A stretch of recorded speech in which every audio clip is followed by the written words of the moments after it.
Vamos lá, queridos, vamos à leitura da palavra. Eu peço que agora você acalme os ânimos, volte toda a sua atenção para a escritura da palavra de Deus, porque esta é a palavra que Deus inspirou, registrou, que é livre de erro, que é perfeita.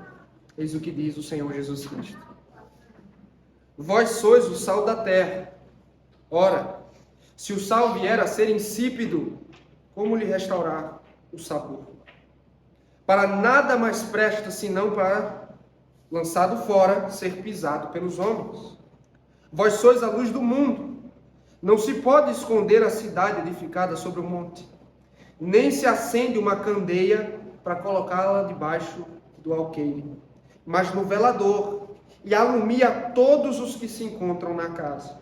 Assim, brilhe também a vossa luz diante dos homens, para que vejam as vossas boas obras e glorifiquem a vosso Pai que está nos céus. Amém e amém. Como nós vimos no último sermão, meus queridos, as bem-aventuranças atingem o seu clímax no conflito que existe entre o reino de Deus e o reino dos homens, o reino deste mundo. A razão para essa tensão existir se dá porque os discípulos do reino dos céus vivem segundo os valores do reino, ou segundo a justiça, e não segundo os padrões deste século. E se essa é a resposta deste mundo, ou seja, hostilidade, uma pergunta a ser feita é: como então, queridos, aqueles que pertencem ao reino de Deus devem viver neste mundo? Ou melhor, como os discípulos podem viver de modo a causar grande impacto neste mundo para a glória de Deus? É o que Jesus pretende responder enquanto continua o seu sermão. Depois de revelar qual é o caráter ou os traços que os seus discípulos devem manifestar, o Senhor passa agora a considerar a função e o propósito que o cristão tem neste mundo. E uma vez que Cristo era um pregador incomparável no uso de ilustrações, ele faz uso aqui de duas figuras. Obrigado, querido. Ele faz uso de duas figuras extraídas do dia a dia das pessoas da época para revelar ou para ilustrar o que significa ser um cristão em uma sociedade corrompida e depravada. O que o sal e a luz eram para a Palestina do primeiro século, os cristãos devem ser para o seu mundo hoje. Em outras palavras, nós somos chamados a exercer impacto e influência neste mundo para a glória de Deus e em nome de Cristo. E esse é o tema que eu gostaria de meditar com os irmãos na noite de hoje. A influência dos discípulos do reino. A influência dos discípulos do reino. Qual é o impacto, meus irmãos, que crentes fiéis exercem à medida que permanecem fiéis aos valores do reino dos céus? Ou que tipo de influência nós podemos exercer neste mundo caído? Nesse breve, mas precioso texto, eu quero delinear uma única resposta muito importante a essa pergunta. Como os cristãos podem exercer grande influência enquanto vivem neste mundo mau? A única resposta do texto: vivendo como santos no mundo. Vivendo como santos no mundo. Lembre-se que a exortação de Jesus nesses versos está ligada ao conteúdo das bem-aventuranças. Ou seja, somente os bem-aventurados, os que apresentam ou manifestam o caráter do reino, serão sal e luz e assim exercerão influência no mundo onde estão. Tendo dito isso, Jesus inicia ou traz implicações das bem-aventuranças com as seguintes palavras. Verso 13, volte mais uma vez os seus olhos para o texto. Ele diz: vós sois o sal da terra. Se o sal vier a ser insípido, como lhe restaurar o sabor? Para nada mais presta senão para ser lançado fora e pisado pelos homens. Antes de tudo, eu quero chamar a sua atenção para o tempo dos verbos usados por Jesus aqui. Veja, ele diz, vocês são o sal da terra. Na linguagem técnica, nós dizemos que o verbo está no modo indicativo e não no imperativo. O que é que eu quero dizer com isso? Jesus não está dizendo para que os discípulos venham a se tornar algo que eles ainda não são. Ele está dizendo que os discípulos precisam viver segundo a identidade que já possuem. Ou seja, eles já são cidadãos do reino, portanto, precisam viver consoante isso. Mas aí nós nos perguntamos a partir daqui, então, o que ele tinha em mente ao chamar seus discípulos de sal? Na antiguidade, meus queridos, o sal era utilizado principalmente como um conservante.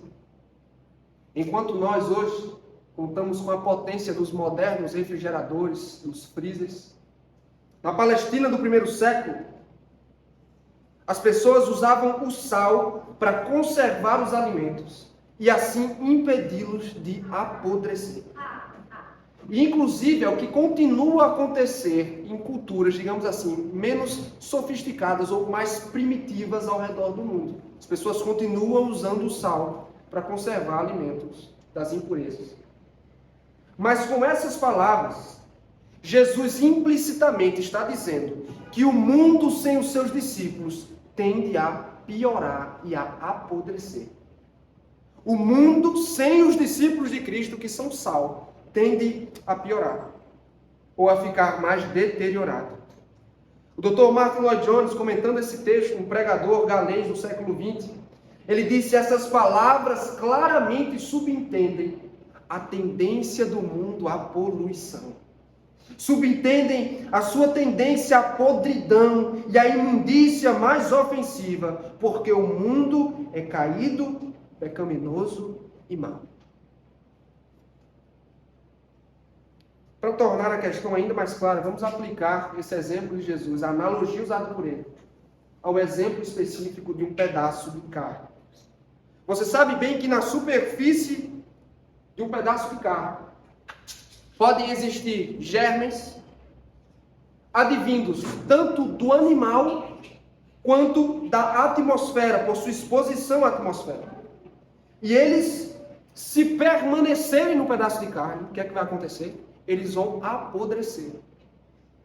O sal atua como um conservante, impedindo a atuação dos germes no apodrecimento da carne, impedindo que ela se decomponha. Jesus usa essa analogia muito inteligente e precisa, como se estivesse dizendo: olha, o mundo também está infestado dos germes da maldade. Os micróbios do pecado estão aí. E se eles não forem neutralizados, o mundo será infectado ao ponto de apodrecer permanentemente. O pecado está intrínseco na humanidade e no mundo, sua tendência a apodrecer. Mas com o que, irmãos? Ou como esses agentes infecciosos vão ser neutralizados? Com o sal, que são os discípulos de Cristo, que são os discípulos do reino dos céus. A presença dos cristãos no mundo, Jesus está dizendo, retarda a sua decadência moral e espiritual.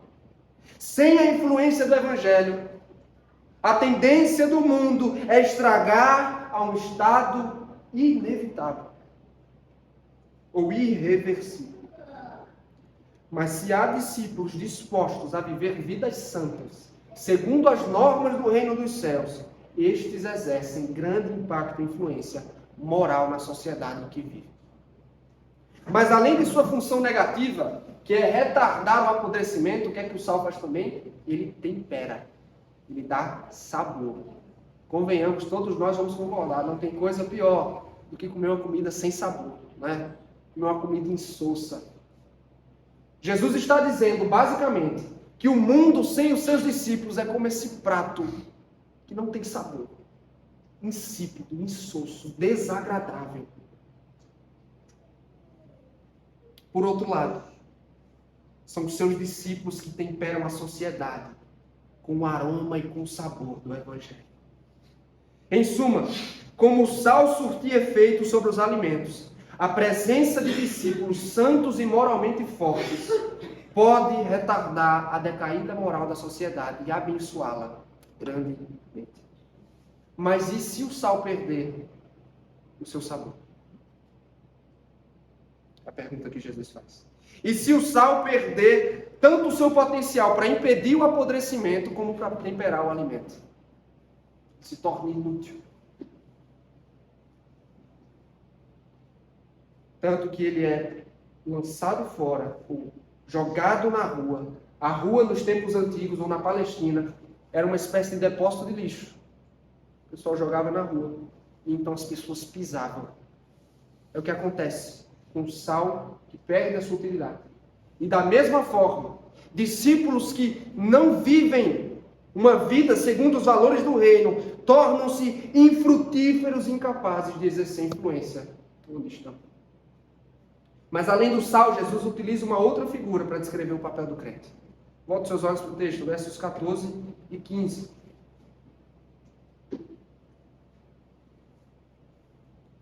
Vós sois a luz do mundo.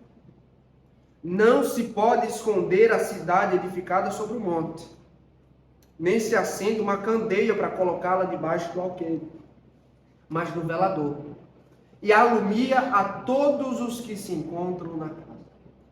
Surpreendentemente, este é um título que Jesus usa para si mesmo no Evangelho de João. Ele diz: eu sou a luz do mundo. Quem me segue não andará em trevas. Pelo contrário, terá a luz da vida. Inclusive, essa linguagem, luz e trevas, é usada diversas vezes no Novo Testamento para descrever Deus e sua salvação em contraste com o pecado. Mas, de forma curiosa, Jesus afirma que os seus discípulos também são luz para esse mundo mergulhado em trevas. Pensando, então, em reforçar essa verdade, ele utiliza dois exemplos de fontes de luz no sentido físico. A primeira delas é uma cidade edificada sobre um monte, enquanto a segunda é uma lâmpada ou um pavio sobre um pedestal. Tratando-se da primeira, queridos, para os habitantes da zona urbana como nós, por vezes é difícil compreender qual a importância de uma cidade edificada sobre o monte, como Jesus menciona aqui. Afinal, por conta da luminosidade excessiva dos grandes centros urbanos onde nós vivemos, possivelmente a maioria de nós aqui nunca experimentou a escuridão total. Você não conseguir ver a palma da sua mão.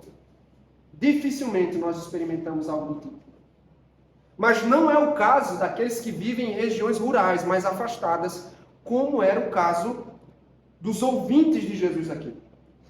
Eles sim estavam familiarizados com o conceito de trevas, de escuridão completa. Mas se existisse, queridos, uma cidade, mesmo que localizada em uma região distante, mas um pouco mais elevada, o brilho da sua luz não só seria visto a quilômetros de distância, mas esse brilho também serviria para amenizar a escuridão dessas pessoas que viviam longe dessa cidade. Um comentarista ele explica dizendo como isso pode acontecer. Como uma cidade estando tão longe pode aliviar a escuridão de uma outra.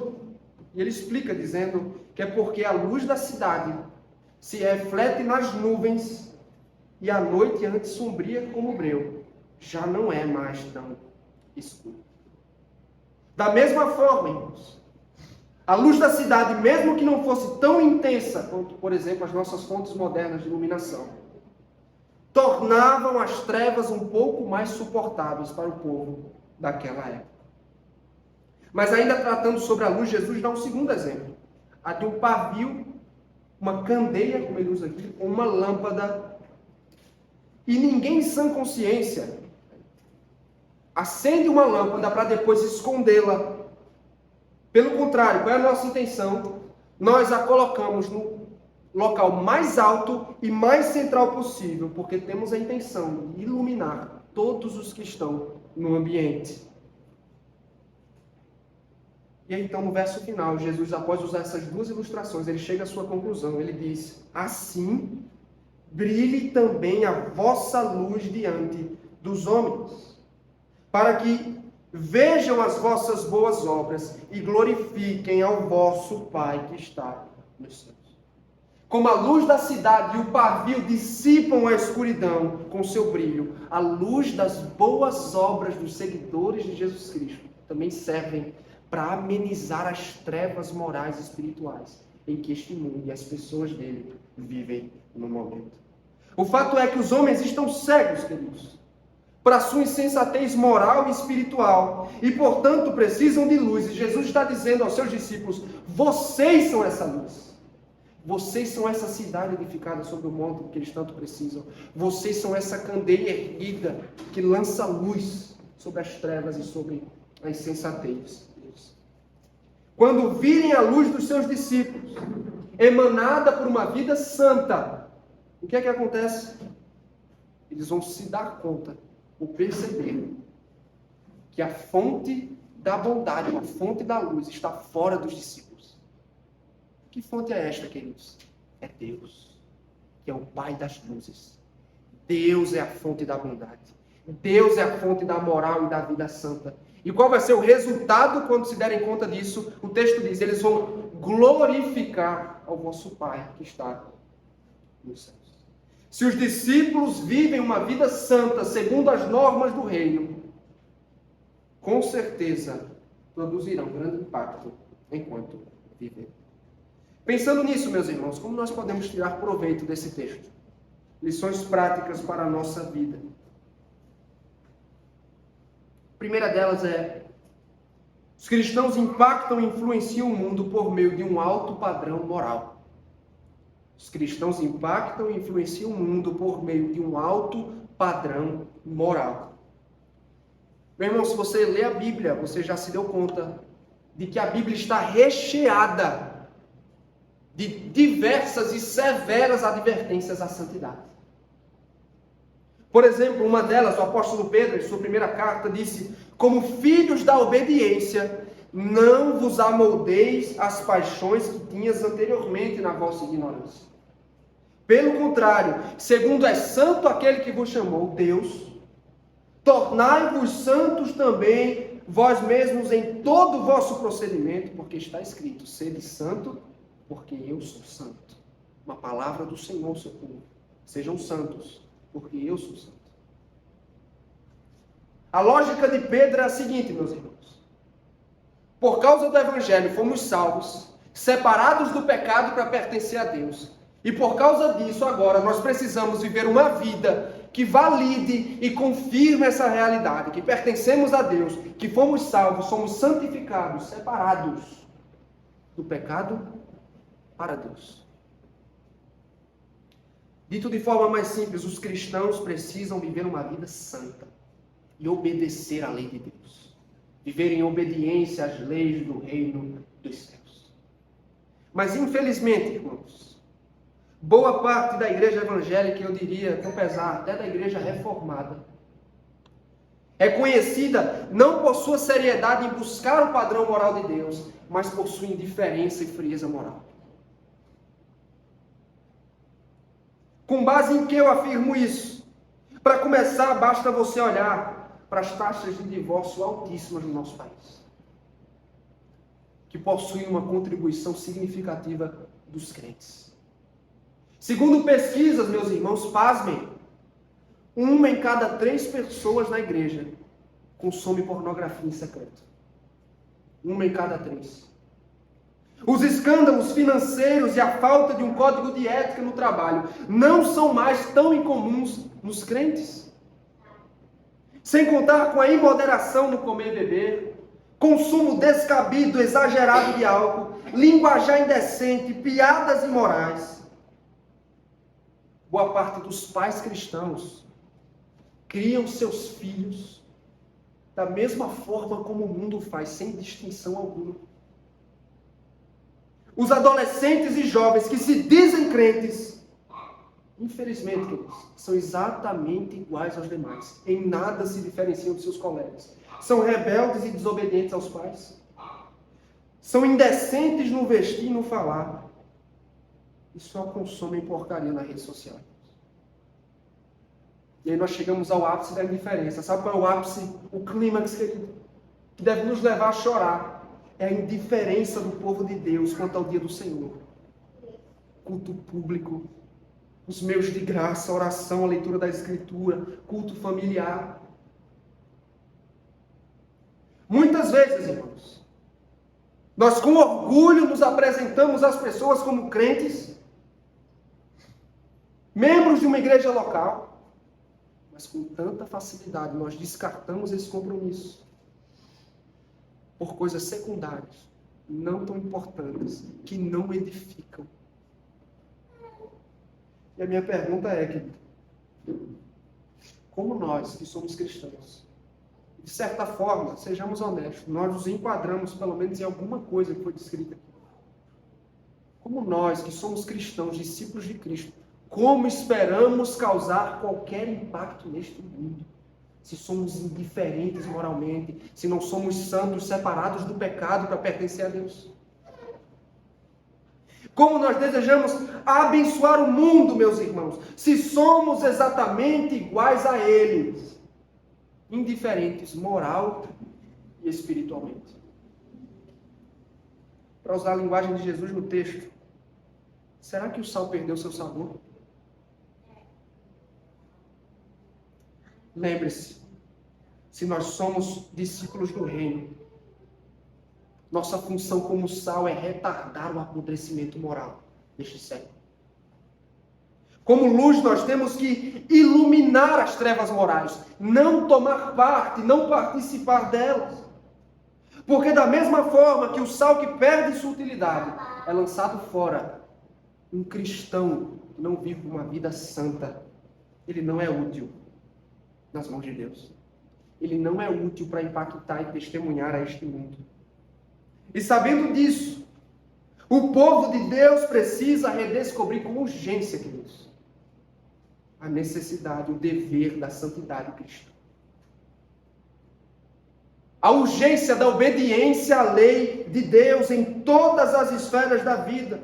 Porque depois que fomos salvos, habitados pelo Espírito, inicia-se o processo onde nós nos despojamos do pecado, de sua injustiça, de sua impureza, para nos revestir da justiça de Cristo. Isso é o que nós chamamos de santificação. Então, os discípulos do reino, eles são conhecidos, ou devem ser conhecidos, por incorporar o viver de Cristo, o viver do reino. Aí você me pergunta, João, o que isso significa na prática? Bem, discípulos do reino, irmãos, têm um procedimento e um código de conduta no trabalho irrepreensível. Seus superiores, seus colegas não terão o que dizer de você. Irrepreensível. Nós vamos depender da graça, meus irmãos, para conduzir nossos casamentos e criar filhos, não segundo os padrões especialistas do mundo, mas segundo a palavra de Deus. Essa mesma palavra vai servir de filtro para os conteúdos que consumimos no Instagram, no YouTube, na Netflix.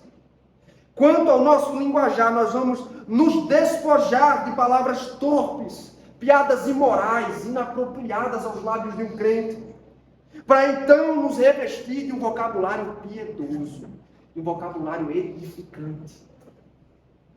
Nós vamos manter, meus irmãos, os nossos olhos longe da impureza, longe de conteúdo imoral na internet. Nós vamos também confiar no cuidado de Deus quando atravessarmos a provação e a enfermidade. Nós devemos ser conhecidos por um temperamento equilibrado, por um coração sensível aos que sofrem. Além disso, nós vamos amar o culto, vamos zelar pela comunhão com Deus nos meios de graça. Esses são desdobramentos, meus irmãos. Pequenas implicações. O que significa viver uma vida santa. E eu concordo com você. Você está pensando, João, isso é muita coisa. De fato é. As demandas da lei de Deus, elas são exigentes, rigorosas. Mas nós podemos, meus irmãos, e isso é um alívio ao nosso coração, nós temos à disposição o poder do Espírito para atender a todas essas demandas. Deus não nos ordenaria sermos santos, sem antes nos abastecer, nos capacitar com a graça e com o poder do seu Espírito. É o que temos à disposição. Você não precisa obedecer. Você não precisa fazer tudo o que foi dito aqui para conquistar o seu lugar no reino dos céus. Não, meu querido. Você vive dessa forma porque pela graça já nos foi dado um lugar no reino dos céus por causa de Cristo. Vocês percebem? Não é para conquistar nossa entrada no reino. É porque já entramos nele. E dessa forma, nós carregamos a bandeira e os traços do nosso reino. Portanto, irmãos, vamos viver vidas santas e coerentes com a nossa identidade. Lembre-se disso. Você é sal e luz do mundo. Lembre-se disso quando você for ao seu trabalho. Lembre-se disso nas conversas do dia a dia. Nos seus relacionamentos, você é sal e luz. E, portanto, você precisa viver de forma coerente com isso. E se você o fizer, meu irmão, você vai causar grande impacto onde quer que você esteja. Você vai levar as pessoas a reconhecer a obra de Deus por trás das suas obras. Uma segunda lição aqui é que os cristãos são sal e luz quando anunciam o Evangelho. É nossa obrigação impactar e influenciar o mundo, queridos. Todos nós sabemos. Mas além disso, além da nossa conduta cristã, eu posso dizer que a pregação do Evangelho é uma das frentes mais importantes desta missão. O texto parece deixar claro que as nossas obras e testemunho cristão, eles acabam abrindo portas no dia a dia para nós falarmos de Jesus. Por exemplo, porque a nossa felicidade como crentes não se fundamenta nas coisas do aqui e do agora, e o nosso estilo de vida e valores não se assemelham do mundo, o que acontece? Nós despertamos certo interesse.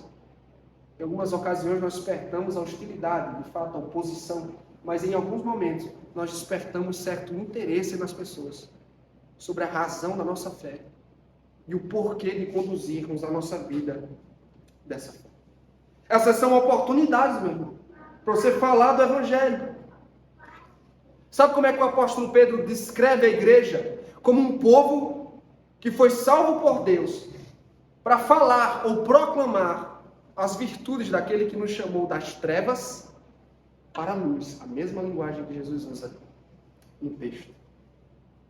Então, meus irmãos, eu quero lembrá-los que nós temos a mensagem que pode libertar os pecadores das trevas espirituais.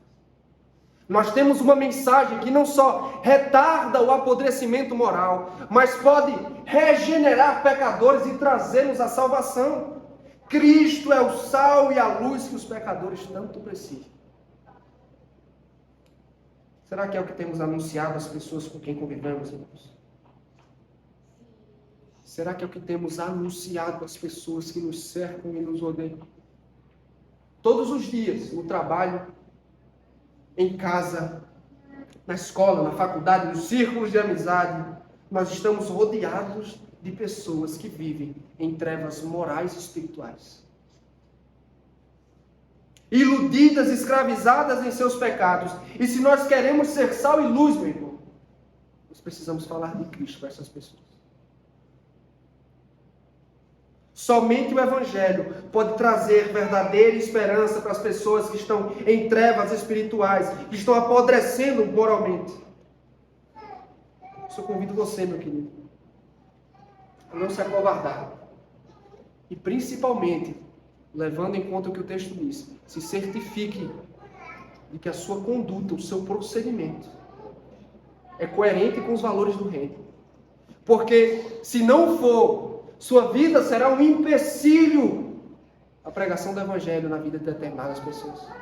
Enquanto se formos fiéis, irmãos, o Evangelho será portas abertas, ou a nossa vida será portas abertas para o Evangelho.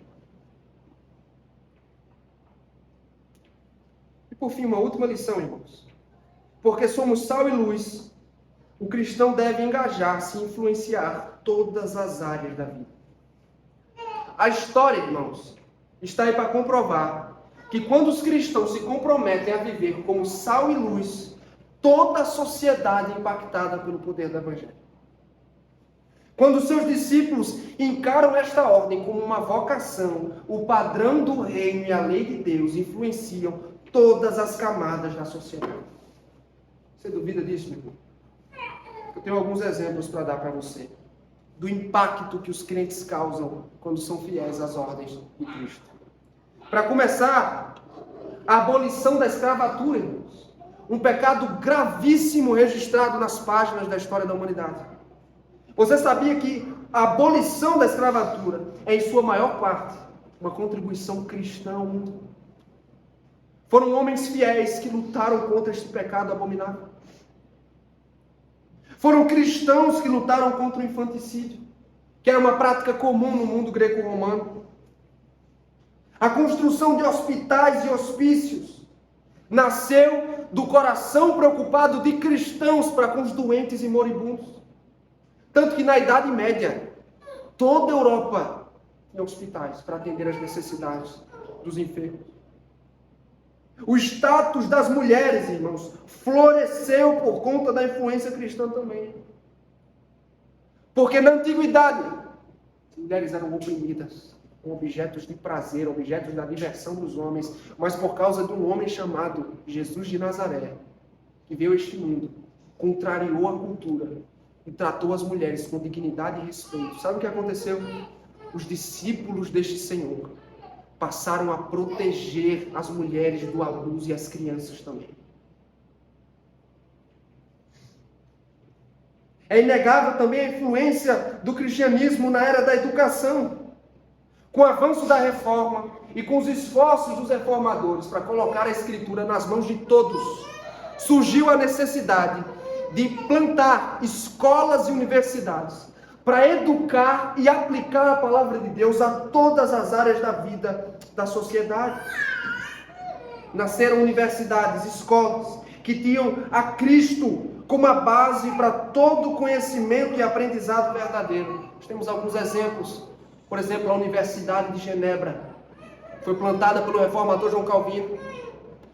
No Novo Mundo, nos Estados Unidos, nós temos exemplos de universidades que estão até hoje, Harvard, Yale, Columbia, que nasceram da iniciativa de cristãos, irmãos, que desejavam educar a sociedade, tendo a Cristo como a base do currículo. Sem contar com outras contribuições na área da política, no surgimento da ciência moderna, na arte, na literatura, na filosofia. Houve momentos, por exemplo, na Reforma de Genebra no século XVI, ou nos avivamentos que aconteceram no século XVIII na Inglaterra, meus irmãos. O Evangelho era pregado com tanto fervor. As pessoas eram tomadas por tamanho senso da glória de Cristo, meus irmãos. Sabe o que aconteceu com a sociedade? Os prostíbulos e os bares eram fechados, irmãos. Porque as pessoas eram tomadas pelo senso da pregação do Evangelho. E porque a conduta moral dos cristãos envergonhava e desencorajava práticas abomináveis como essas. Visivelmente toda a sociedade experimentava um reavivamento moral por conta da influência do aroma do Evangelho impregnado em todos os lados. E eu me pergunto, queridos, com honestidade, será que estamos tão distantes assim de vivermos algo parecido? Se esses foram irmãos crentes, que dependeram do poder e da graça de Deus, foram sal e luz onde estavam, por que nós não podemos ser também nas nossas esferas? Se somos fiéis, queridos, em porções menores, é claro, nós não precisamos ou não temos necessidade de fazer, talvez, obras dessa proporção, mas em porções menores, nós também podemos ver nosso ambiente de trabalho transformado pela influência do Evangelho. A nossa família, os nossos círculos de amizade, as conversas nos ambientes em que frequentamos. O que acontece por meio da influência cristã? Os ambientes, as pessoas se tornam um solo menos frutífero para o pecado, para hábitos abomináveis. E com isso eu estou dizendo, ouça bem, eu não estou dizendo que a nossa função é regenerar a sociedade. Isso não vai acontecer. O mal deste mundo só vai ser completamente abolido quando Jesus Cristo voltar. Mas a questão é, como sal e luz, irmãos, nós dificultamos que o pecado, hábitos, atitudes, palavras pecaminosas se tornem a norma. se tornem normalizadas. E como luz do mundo, nós amenizamos e suavizamos as trevas deste lugar, enquanto nós aguardamos aquilo que vai colocar um fim nela, definitivamente. E eu quero terminar lembrando, queridos, diante de um sermão com tantas exortações, deveres, que tudo isso é consequência do Evangelho. Como eu disse, nós somos salvos para então corresponder ao padrão do Evangelho, ou ao padrão do reino dos céus. O Evangelho vem antes, a graça vem antes, a salvação vem antes, e ela dá razão a todo e qualquer esforço para glorificarmos a Deus neste mundo. Todos os nossos esforços na direção da santidade, eles acontecem dentro do contexto do Evangelho. Por que tudo isso é possível, irmãos? Porque Cristo é o verdadeiro sal e a verdadeira luz do mundo. Olha o seu próprio coração, meu irmão. O meu próprio coração eram terrenos férteis para os micróbios do pecado, para a maldade, para a corrupção, para a perversidade. Nós não precisávamos apenas de um sal que retarde o apodrecimento. Nós precisávamos de algo que regenerasse a nossa natureza, que fizesse de nós um solo fértil para a fé, para a piedade, para a santidade. E foi o que Cristo fez por nós. Ele nos deu nova vida. Ele nos regenera pelo poder do seu Espírito. Nós vivíamos em completa escuridão, iludidos, enganados por nossos pecados. Só que Cristo brilhou sobre a escuridão em que vivíamos. Ele dissipou as trevas. E agora, irmãos, Ele nos vocacionou para sermos sal e luz.